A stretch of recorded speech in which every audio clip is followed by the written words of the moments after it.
এয়া চাওকচোন কি সুন্দৰকৈ এয়া চাওক কিমান সুন্দৰকৈ সিজিছে কিমান সুন্দৰ আহকচোন কেনেকৈনো বনালোঁ ভিডিঅ'টোৰ মাজলৈ এতিয়া সোমাই যাওঁ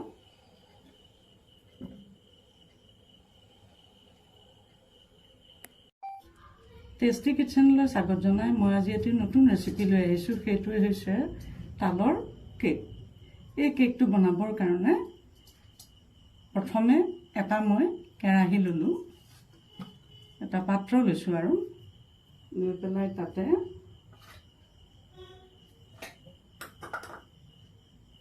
এয়া 1 কাপ ময়দা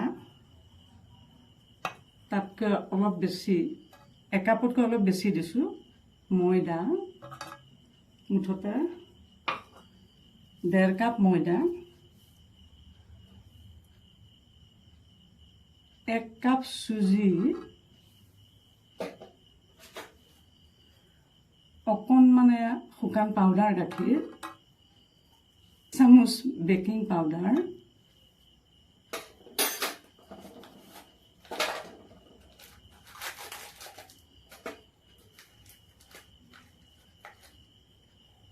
অকণমান বেকিং সোডা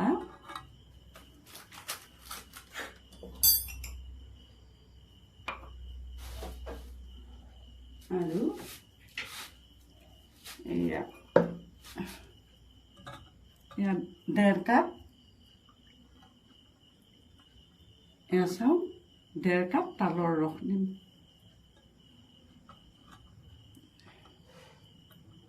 এয়া চাওক 1.5 কাপ দিয়ে মিশ্ৰণটো এতিয়া খুব সুন্দৰকৈ সানিম তাতে এয়া 1/2 কাপ চেনিও দিলোঁ মিঠাটো হ'বৰ কাৰণে মিঠা কম বেছি কৰিব পাৰে কোনোবাই 1 কাপো চেনি দিব পাৰে মই 1/2 কাপ দিছোঁ এতিয়া গোটেইখিনি খুব সুন্দৰকৈ সানিম সানি খুব ধুনীয়াকৈ এটা ডো প্ৰস্তুত কৰিম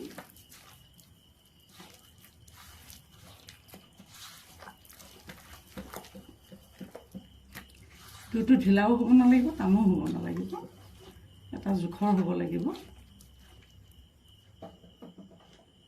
ইয়াতে মই 1/2 কাপ ৰিফাইন দিলোঁ যিকোনো তেলেই দিব পাৰে মিঠাতেলৰ বাহিৰে যিকোনো সাদা তেলে ইয়াত দিব পাৰে ৰিফাইন দিলোঁ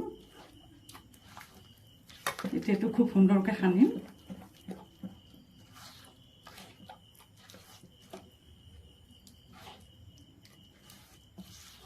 ইয়াতে অকণমান গাখীৰ দিম মানে ৰুম টেম্পাৰেচাৰত থকা গাখীৰ এয়া 1/2 কাপৰ কম দিম সোৱাদটো উঠিবৰ কাৰণে এতিয়া মিশ্ৰণটো খুব সুন্দৰকৈ সানিম ইয়াত আৰু বেলেগ দিবলগীয়া একো নাই ইয়াত দেখিছে নহয়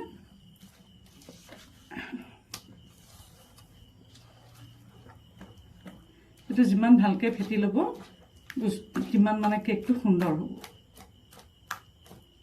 এইটো দেখিছেনে ধুনীয়াকৈ হৈছে এইটো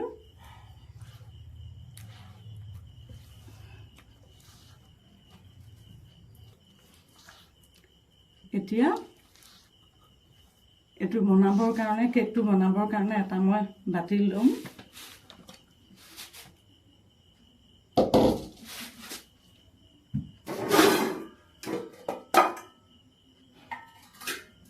এই বাতিটোতে এখন বাটাৰ পেপাৰ যিকোনো পেপাৰে দিব পাৰে মই বাটাৰ পেপাৰ এখন এয়া দেখিছে কাটি পেলাই এয়া অলপমান ৰিফাইন দি সানি লৈছোঁ গোটেই পাত্ৰটোতে সানিছোঁ পেপাৰখনতো সানিছোঁ এয়া দেখিছে এতিয়া ইয়াতে এই ডোটো ঢালি দিম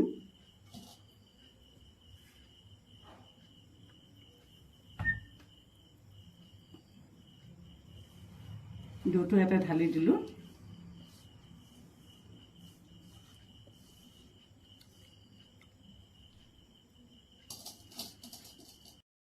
এতিয়া গেছত এটা কেৰাহী পাতি দিম গেছটো জ্বলাই এইটো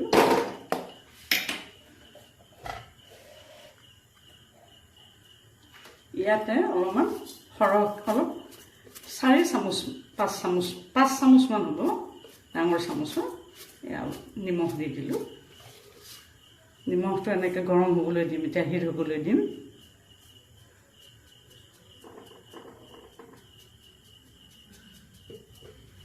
এনেকৈ নিমখখিনি 5 মিনিট সময় গৰম হ'বলৈ দিম। এয়া 5 মিনিট হৈছে, নিমখটো গৰম হৈছে। এতিয়া ইয়াতে ষ্টেণ্ডডাল অকণ পুৰণা হৈছে, তথাপি সেইডালকেই পাতি দিছোঁ। সেইটো কাটি দি তাৰ ওপৰতে এই ডৌটো যে লৈছিলোঁ, ডৌটো খুব সাৱধানে, কেৰাহীটো গৰম হৈ আছে, খুব সাৱধানে দি এনেকৈ ঢাকি এতিয়া 15 মিনিট সময় এনেকৈ সিজিবলৈ দিম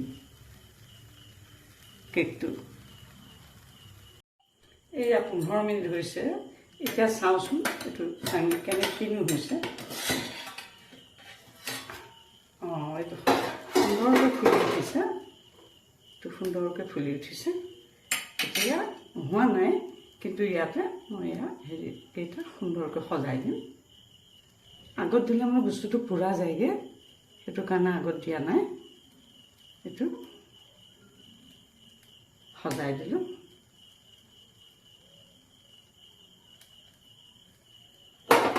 এনেকৈ ঢাকি আৰু 10 মিনিট ৰাখি দিম।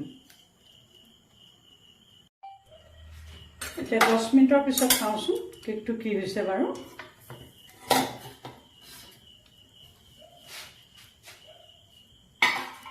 এয়া সুন্দৰ, দেখাত সুন্দৰ হৈছে। এইখন সোমোৱাই চাওঁচোন, সুন্দৰকৈ হৈ গৈছে কেকটো। তেতিয়াহ'লে গেছটো এতিয়া অফ কৰি দিওঁ। এয়া চাওক, ইতিমধ্যে কেকটো অলপ ঠাণ্ডা হৈছে, গতিকে এতিয়া কেকটো উলিওৱাৰ ব্যৱস্থা কৰিম। থালি এখন লৈ ইয়াতে